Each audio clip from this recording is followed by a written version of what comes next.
Hai sahabat Asu Film, gimana kabar kalian hari ini?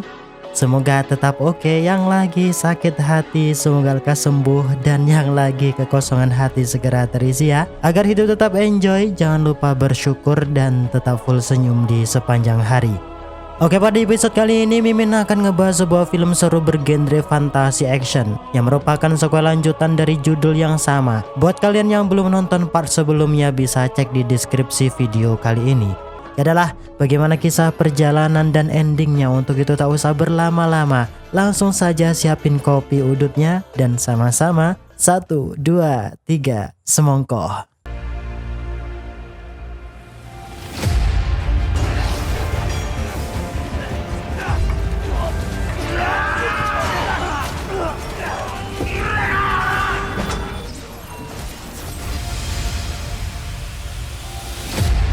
大千世界位面交汇，里有一片充满斗气的大陆。为了变强，在塔格尔沙漠。自即日起，首都。Di awal film terlihat bangsa manusia dan kaum klan ular sudah dapat hidup harmonis berdampingan. Tentu hal itu berkat Xiaoyan, King Lin, dan Chao Kun yang berhasil menyatukan sudut pandang antar mereka. Tak lama itu Xiaoyan terlihat berbincang dengan gurunya Master Suki karena tahapan energi spiritual Xiaoyan yang belum sempurna. Di sana Master Suki menyuruh Xiaoyan untuk kembali meminum elisir kristal ungu yang sebelumnya mereka dapatkan. Namun dengan tiba-tiba inilah elisir tersebut direbut sosok ular putih yang hal itu membuat Xiaoyan terpontang-panting mengejarnya. Melihat Cailin yang semakin membuat kericuhan, Xiaoyan berhasil membawanya pergi ke padang gurun agar tak membuat kerusuhan di keramaian penduduk.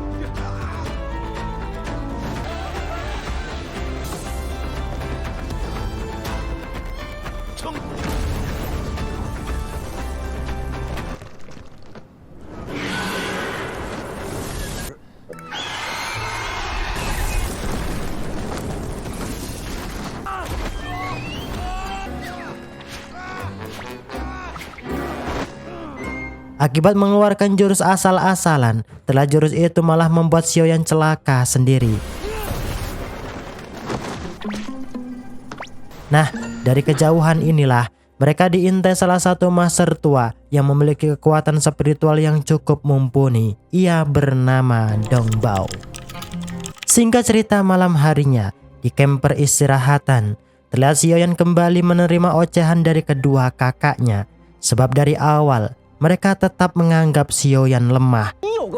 Sebagai sang kakak, tentu mereka memaksa Xiaoyan untuk pulang ke rumah. Namun hal itu tetap Xiaoyan tolak. Ia tak akan pulang sebelum menemukan sosok pembunuh ibunya.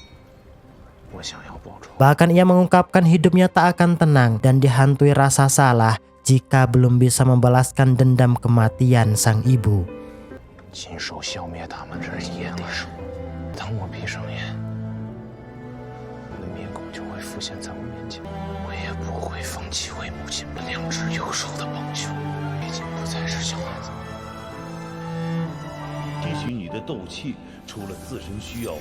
Melihat adiknya kekeh demi keselamatan, Xiaoding memberikan pusaka tameng pelindung dengan harap bisa membantu Xiaoyan jika mendapat kesulitan di kemudian hari.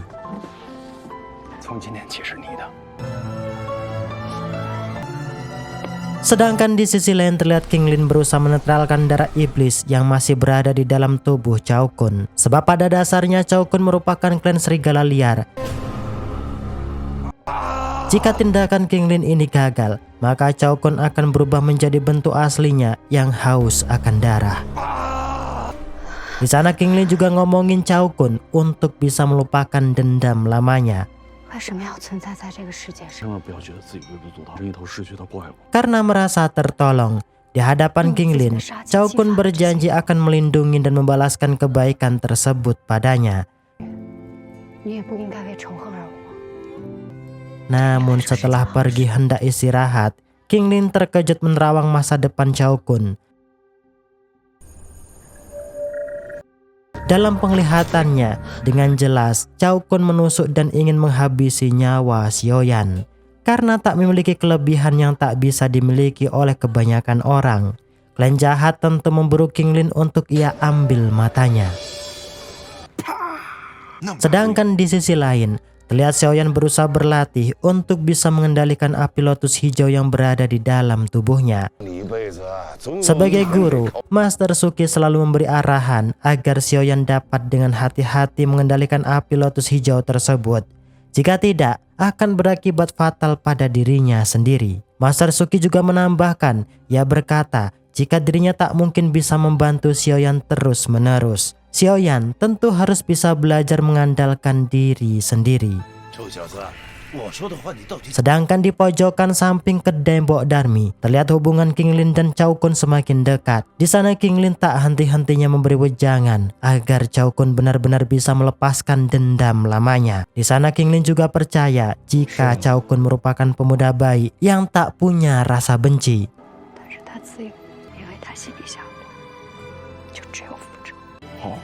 Di samping itu, dengan tiba-tiba Xiaoyan mendapatkan serangan kejutan.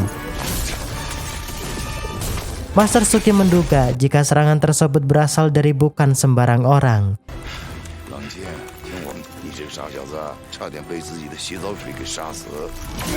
Karena merasa diremehkan, terlihat Xiaoyan menggunakan api lotus hijau untuk menemukan orang itu. Begitu halnya Cao Kun. Ia terkejut melihat King Lin diculik sosok pendekar misterius.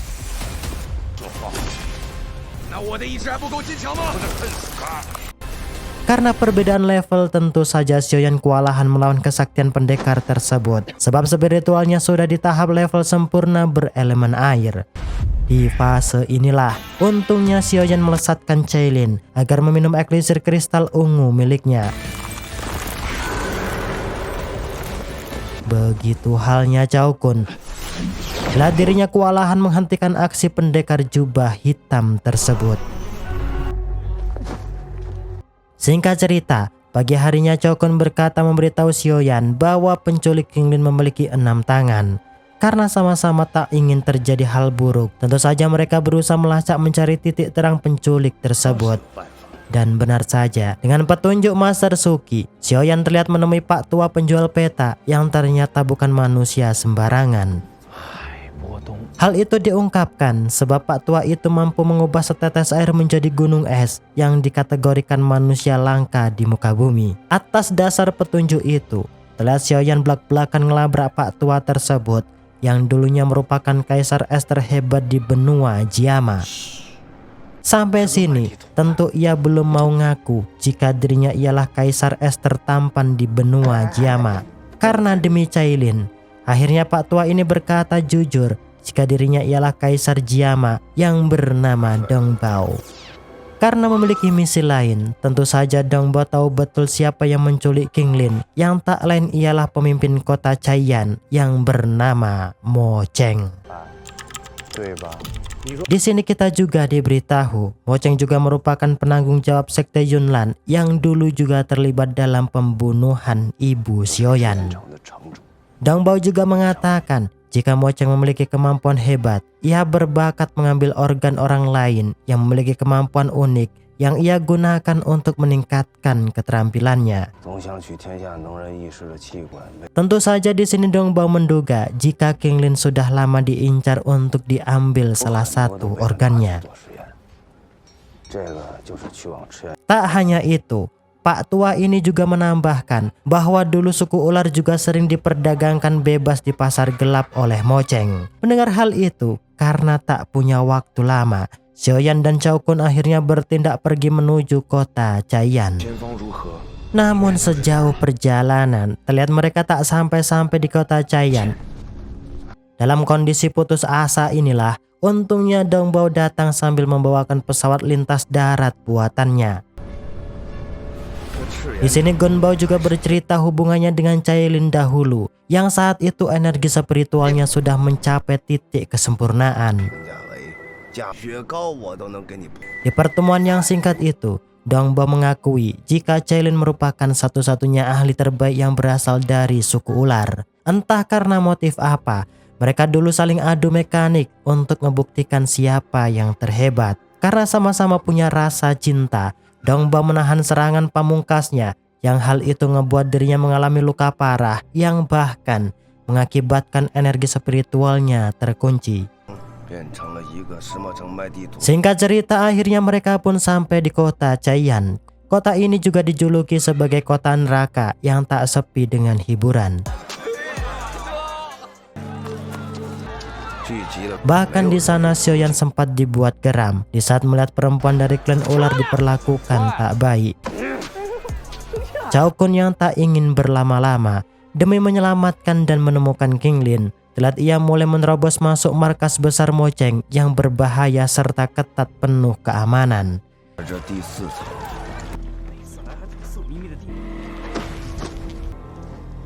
Atas instruksi Master Suki, Xiaoyan diperintahkan membuat pil pemulihan jiwa dengan tujuan menjadikan Gunbao 20 tahun lebih muda dari yang sekarang. Dengan itu, energi spiritual Gunbao akan kembali kuat seperti dahulu kala. Sedangkan di sisi lain, Cao Kun berhasil melakukan penyelamatan dan mulai menuju serta mencari tempat titik keberadaan King Lin di Sandra. Dan benar saja, tanpa waktu lama akhirnya ia menemukan keberadaan King Lin dan para budak yang ditahan sel jeruji besi. Namun aksinya diketahui oleh penjaga yang ngebuat ia tertangkap dan dibawa paksa bertemu dengan Mojang. Nah, dengan tak disangka, ternyata Mojang ialah anak buah Yun San yang kala itu membantu Cao Kun serta memberikannya tangan monster tersebut. Di sana Mojang berkata akan mengembalikan King Lin setelah ia berhasil mengambil mata spiritual yang dimilikinya. Mendengarkan hal itu, tentu saja Cao Kun tak mungkin berdiam saja. Karena perbedaan level kekuatan, tentu saja Cao Kun tak ada apa-apanya. Di samping itu, dengan tak percaya, telah Dongbao berhasil kembali muda berkat meminum obat ramuan buatan Xiaoyan. Singkatnya, mereka akhirnya mulai memasuki klub malam dengan tujuan harus bisa mencapai puncak titik keberadaan Mojang. Usut punya usut. Ternyata syaratnya mereka harus bisa menang dalam permainan yang berada di lantai 1 dan 2. Ya, dengan menebak dadu yang keluar, telah dengan mudah mereka bisa memenangkan permainan di lantai pertama.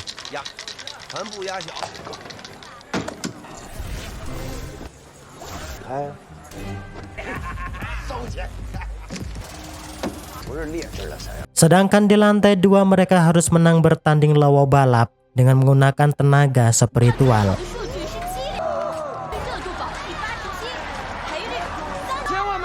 Dan benar saja, terlihat kemampuan Dongbao bisa dihandalkan yang ngebuat anak buah Mojang tersingkirkan.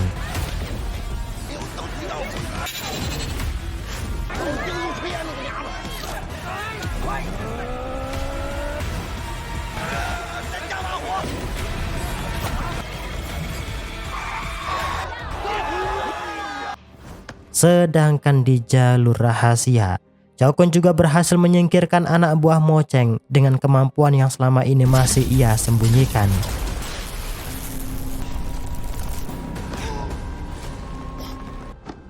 King Lin yang tak ingin kerabatnya dalam bahaya, ia mengatakan dan memohon bersedia memberikan mata bunga ular hijau pada Mojang, asalkan kerabatnya bisa dibebaskan. Karena tak ingin King Lin dieksekusi, akhirnya mereka berhasil menemukan Mojang. Karena tak sabar dan sudah tersurut emosi, tentu Xiaoyan mengatakan di hadapan Mojang untuk segera melepaskan King Lin. Dan di saat inilah, pertarungan sengit pun tak terhindarkan.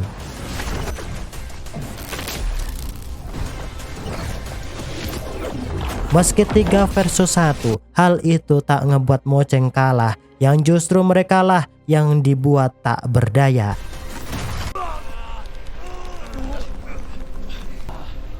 Nah, dengan melihat tangan Mojang, Xiaoyan seketika ingat kejadian di waktu ibunya dibunuh.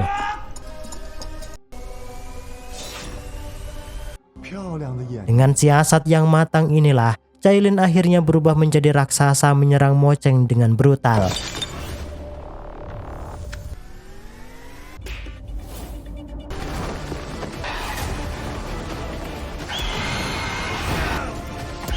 Namun lagi dan lagi, usaha Cailin nampak sia-sia, yang hal itu ngebuat dirinya kewalahan.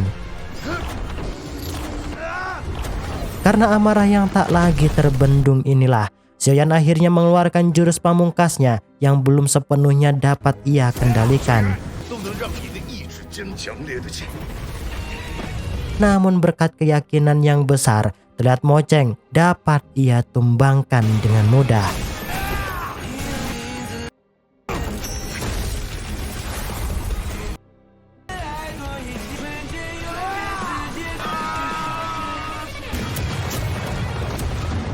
Di saat jatuh dari lantai 4 inilah, Master Suki mengeluarkan segala kemampuan spiritualnya untuk melindungi Xiaoyan. Karena sudah kehabisan inti kekuatan spiritualnya, di sana Master Suki juga berkata jika hanya sebatas inilah ia bisa membantu Xiaoyan.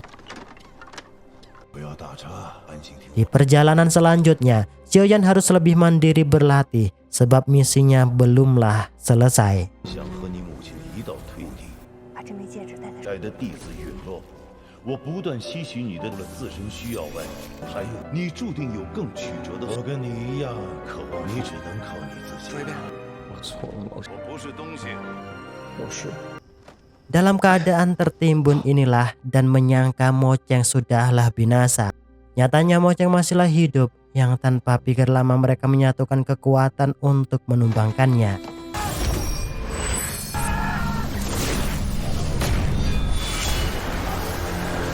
Tentu hal itu nihil mereka lakukan, sebab Mo-Cheng dengan mudah bisa mendeteksi gerakan serangan mereka berkat memiliki mata ular kristal hijau King Lin.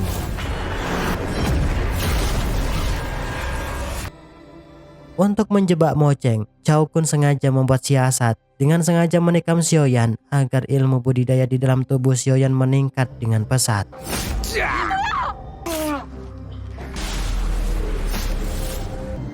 Dan benar saja, di saat Mo-Cheng menghampiri Xiaoyan, terlihat Xiaoyan mampu menangkis serangan Mo-Cheng yang hal itu ngebuat matanya terluka.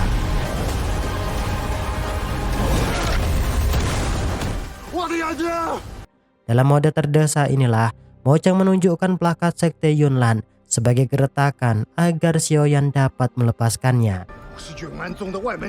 Bukannya tergeletak, Xiaoyan justru melesatkan pedangnya yang ngebuat Mo-Cheng seketika tewas.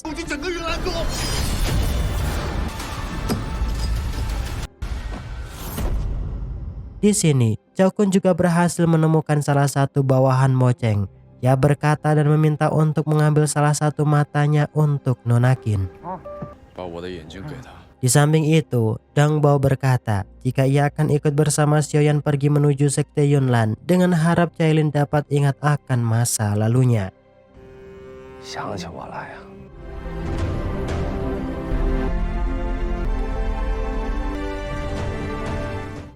Namun di pertengahan malam, Xiaoyan tiba-tiba pesimis dengan dirinya sebab ia belum bisa mengontrol dan mengeluarkan segala ilmu budidayanya tanpa petunjuk Master Suki.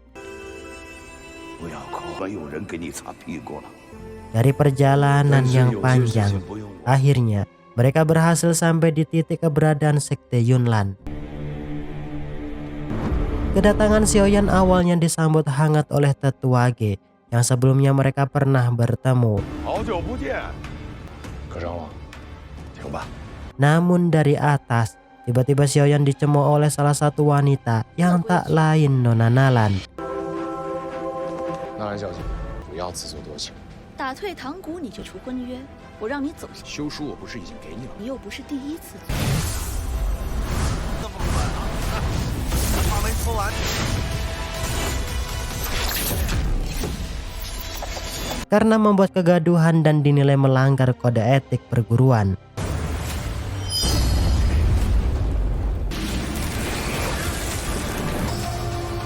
Ketua Ge memerintahkan murid untuk membuat formasi perisai pedang guna membekuk Xiaoyan dan yang lainnya. Di samping itu, Genlin kembali mendapat penglihatan atas dendam Cheng Kun yang tetap ingin menghabisi Xiaoyan.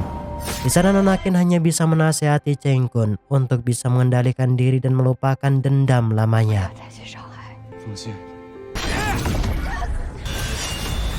Karena kedahsyatan jurus hujan pedang naga abadi, hal itu membuat Xiaoyan dan yang lainnya harus bekerja sama agar menang. Namun, suasana seketika hening di saat Yunsan, sesepuh yang sekaligus penasehat sekte Yunlan, tiba di hadapan mereka. Dengan melihat lampu giok tersebut, Xiaoyan seketika ingat jika benda tersebut sama dengan orang yang telah menghabisi ibunya.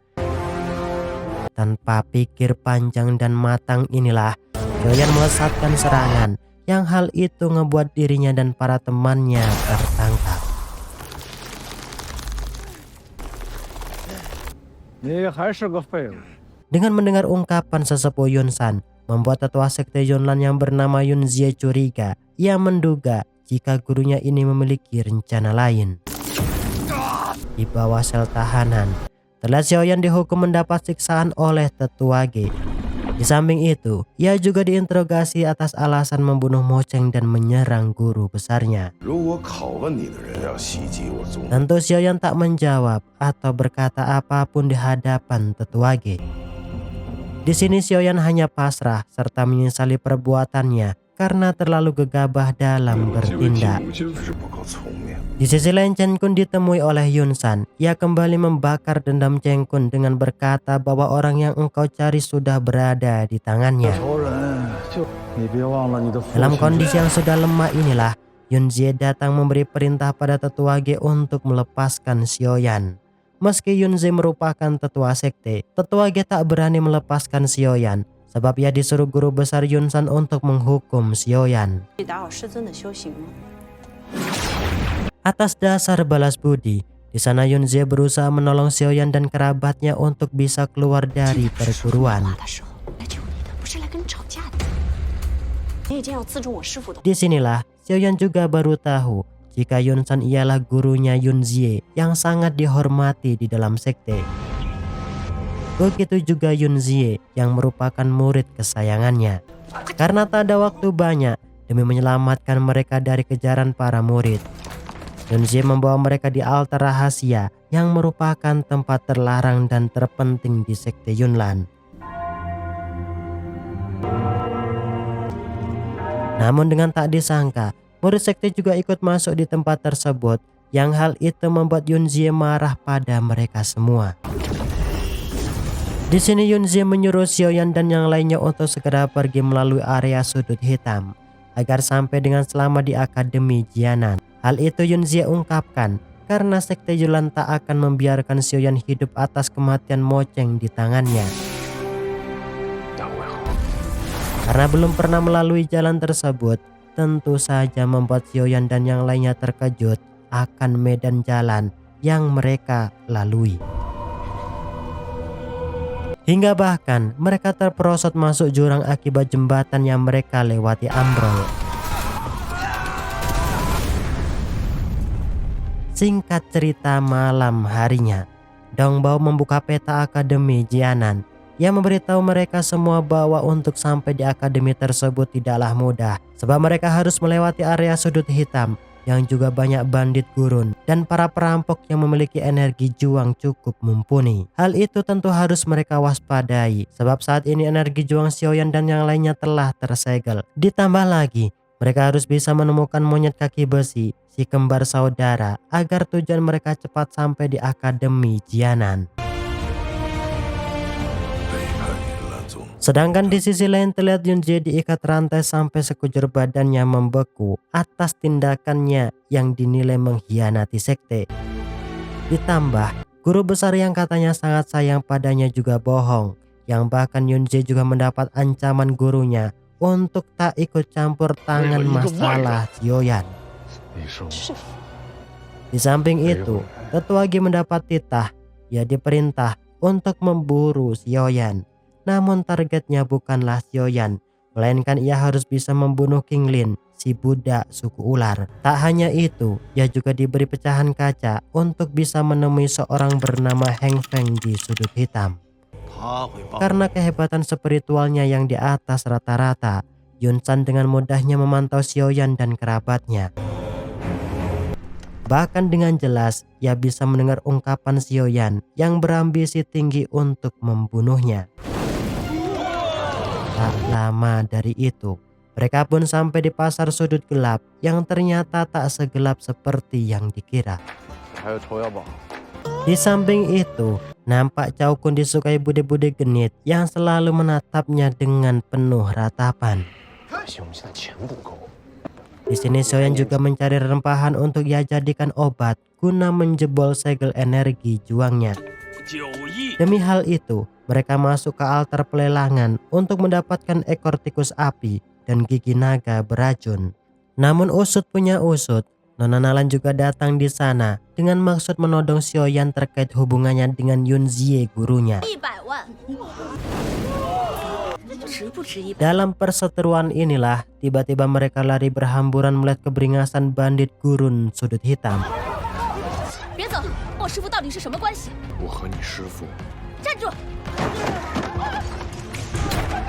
Dari perlarian itu, untungnya mereka berhasil menaiki pesawat milik monyet kaki besi meski Xiaoyan hampir tertinggal.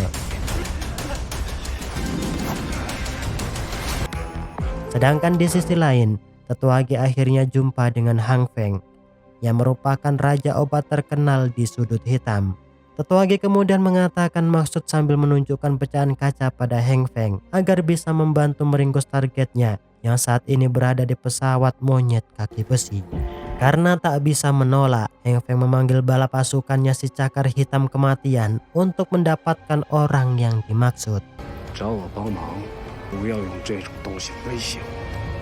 Sedangkan di samping itu, terlihat Yun Zie gelisah yang ternyata ia menunggu kabar dari Nona Nalan akan keberadaan Xiaoyan. Ia mengungkapkan jika Tetua Ge telah menemukan keberadaan Xiaoyan bantuan dari burung kertas milik guru besar. Di dalam pesawat inilah mereka membuat siasat dengan menyuruh Cheng Kun untuk mendekati ibu Poinah tersebut demi mendapatkan taring naga hitam. Nah, disinilah ternyata Bu Poinah belum bisa move on ditinggal suaminya yang wajahnya mirip dengan Cheng Kun.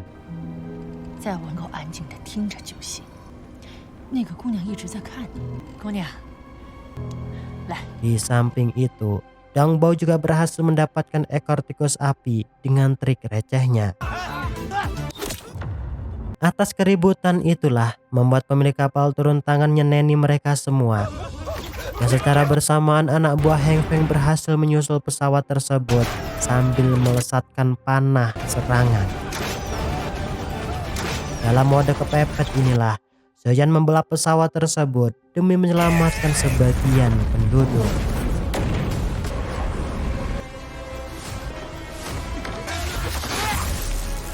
Namun masalah tak selesai di situ, sebab dari depan Tetua Ge sudah mencegat mereka yang seketika melesatkan serangan yang ngebuat pesawat tersebut terserungkur. Berkat Haugu, ternyata Tetua Ge berhasil ia halau meski nyawanya ia taruhkan.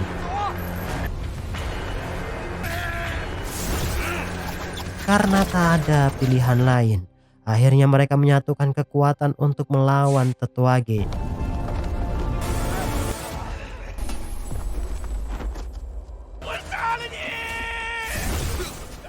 Sedangkan Xiaoyan mulai meracik obat untuk membalikan energi juangnya.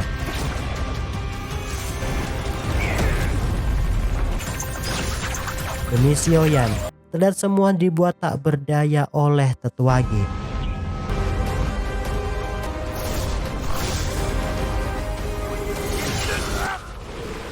Di samping itu, Yun Zie juga mulai curiga dengan gelagat gurunya, yang hal itu membuat ia ingat akan perkataan Xiaoyan. Sesuai titah, akhirnya Tetua Ge berhasil membunuh Nona Qin. Tentu saja, hal itu membuat Cao Kun tak bisa berkata apapun. Nah, disinilah Xiaoyan akhirnya berhasil memulihkan energi juangnya, yang hal itu ngebuat tetua Ge seketika tewas di sana.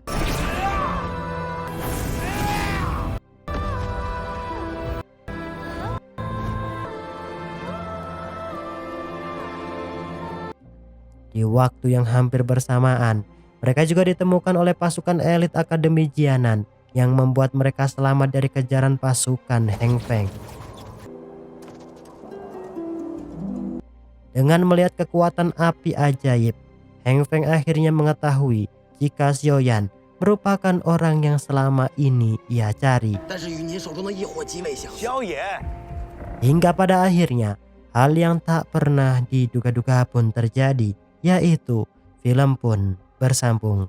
Oke, terima kasih untuk kalian yang menonton video ini sampai selesai. Kita tunggu untuk season selanjutnya.